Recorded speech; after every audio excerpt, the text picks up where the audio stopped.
Le programme de renforcement de la résilience à l'insécurité alimentaire et nutritionnelle au Sahel est une initiative qui vise à éradiquer les causes structurelles des crises alimentaires et nutritionnelles aiguës et chroniques des pays membres du SILS. Ce projet a été conçu d'accord parti entre la BAD, le SILS et particulièrement 7 de ses pays membres qui ont permis donc de monter un programme régional sur une durée de 20 ans, mais qui sera découpé en phase quinquennale de 5 ans. Et nous sommes actuellement dans la première phase quinquennale. Et au cours de cette phase, ce projet va appuyer tous les États et leurs populations pour vraiment renforcer leur capacité en matière de résilience. Ce qui sous-entend donc toute la prise en compte de ce qui a trait à l'insécurité alimentaire, la gouvernance, l'élaboration de politiques, à même d'aider donc nos populations à être plus résilientes en la matière. Prévu en 4 phases de 5 ans, le programme pour cette première phase a circonscrit son intervention dans 7 pays sahéliens, les plus affectés par les crises alimentaires et nutritionnelles. Et dans le projet, il y a 3 niveaux d'indicateurs. D'abord, les indicateurs de produits, les indicateurs d'effet et les indicateurs d'impact. Les indicateurs d'impact portent essentiellement sur la malnutrition aiguë globale, l'échelle de l'insécurité alimentaire et la part du marché régional. En ce qui concerne les impacts, les indicateurs d'effet, c'est plutôt sur l'augmentation de la production agricole dans les pays cibles, mais aussi l'augmentation de revenus pour les ménages les plus vulnérables. En ce qui concerne les indicateurs des produits, c'est vraiment l'essentiel des indicateurs ou les interventions du projet, notamment au niveau de la coordination régionale, qui permettent effectivement d'atteindre ces résultats, notamment la mise en place des dispositifs de suivi et évaluation liés à la sécurité alimentaire et nutritionnelle, mais aussi le nombre d'études de marché qui seront réalisées. Et aussi, il y a aussi des indicateurs qui sont liés à la coalition mondiale de l'eau. Indépendamment de ces 3 indicateurs, il y a aussi d'autres indicateurs qui portent sur la mise en place des systèmes d'information, des ingérations sur les marchés. Et déjà, l'avenir est prometteur avec la mise en place, dans 6 pays, d'un dispositif de suivi et évaluation des stratégies et politiques agricoles. 13 pays ont bénéficié d'un appui qui a abouti à la validation d'une stratégie régionale sur le pastoralisme. 4 pays pour l'état des lieux de l'énergie domestique. 7 pays pour la prise en compte du genre, la formation des ingénieurs en protection des végétaux et en agrométéorologie. La mise en place des systèmes d'information sur les marchés de 2e génération. Des micro-barrages, des forages, des marchés ruraux construits. Des superficies protégées et restaurées, avec 210 km de couloirs de transhumance réalisés. Le programme PDRS est à mi-parcours en ce moment. Il convenait vraiment de mettre tous les acteurs directs autour de la table pour faire le point, j'allais dire le bilan de toutes les réalisations depuis en tout cas la mise en route du projet jusqu'à ce mois d'octobre. Et c'est aussi l'occasion pour nous d'échanger nos expériences et aussi les difficultés rencontrées dans la mise en œuvre du projet et de formuler des recommandations fortes qui vont en tout cas permettre de booster l'avancement de ce projet-là. Bien sûr au profit de nos populations rurales. Cette première phase du P2RS a montré toute son importance pour les pays sahéliens. This project covers 7 countries, Gambia is one of them. And this is the 3rd time we are meeting as a group of project staff to discuss how the project is being managed and how the project is progressing.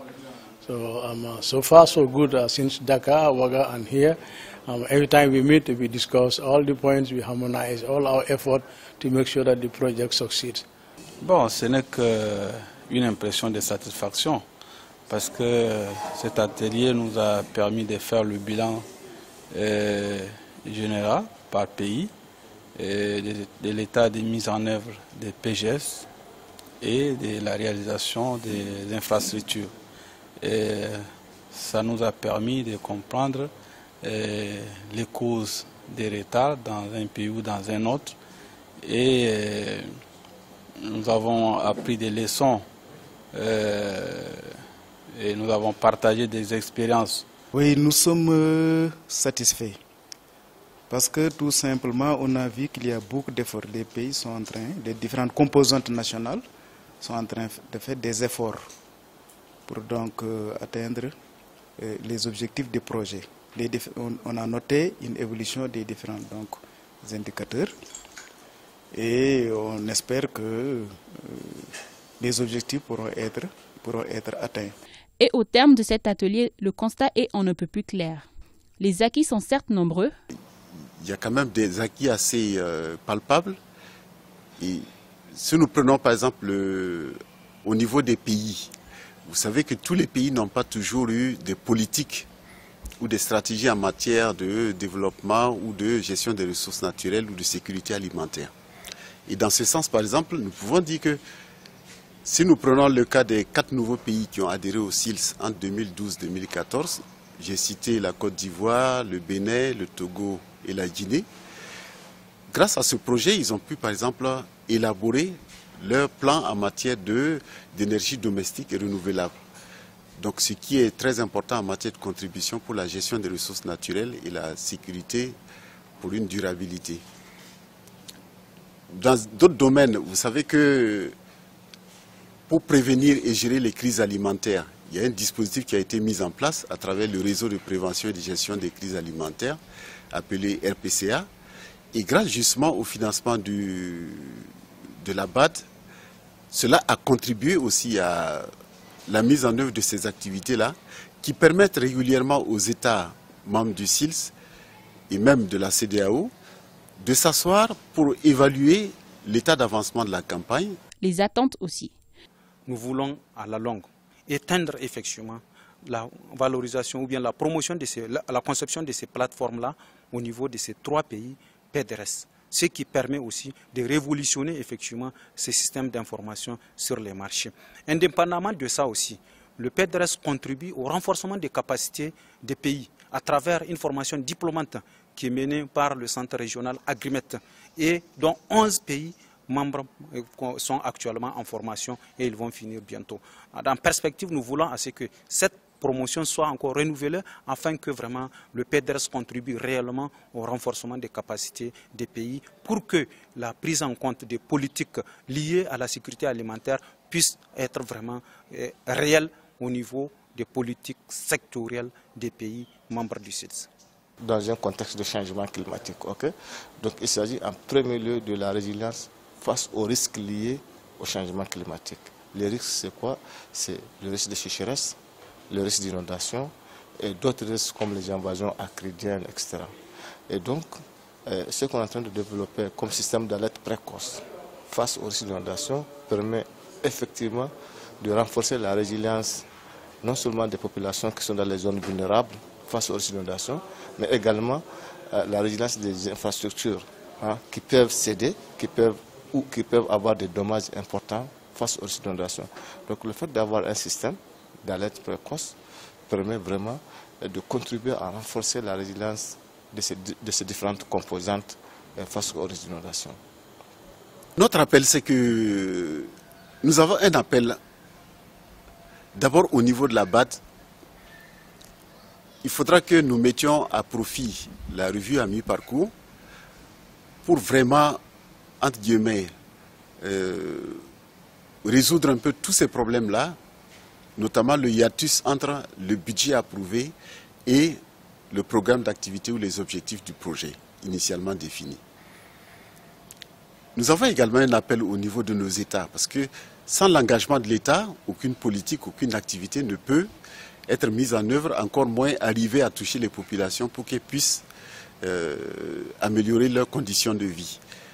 Et cela passe notamment à travers la mobilisation de leurs contributions, notamment la contrepartie nationale, qui est parfois une source de blocage par rapport à la mise en œuvre des projets. C'est encore de revoir vraiment les conditions dans lesquelles ce projet-là a été conçu et les raisons pour lesquelles ce projet est, et en direction de qui ce projet va, pour voir les facilités qu'il faut faire afin que les populations des zones vulnérables comme dans le Sahel, pour qu'ils puissent reprendre espoir et faire ce qu'on est en train de les apprendre, la résilience à leurs conditions actuelles dans lesquelles ils vivent.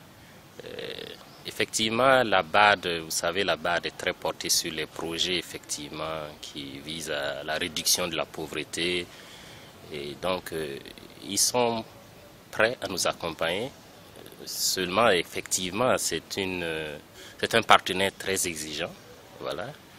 Et donc, pour peu que les pays membres et la composante régionale, le SILS, pour peu que nous aussi, on s'engage à tenir nos engagements, ben, je pense qu'il n'y aura pas de problème pour les autres phases.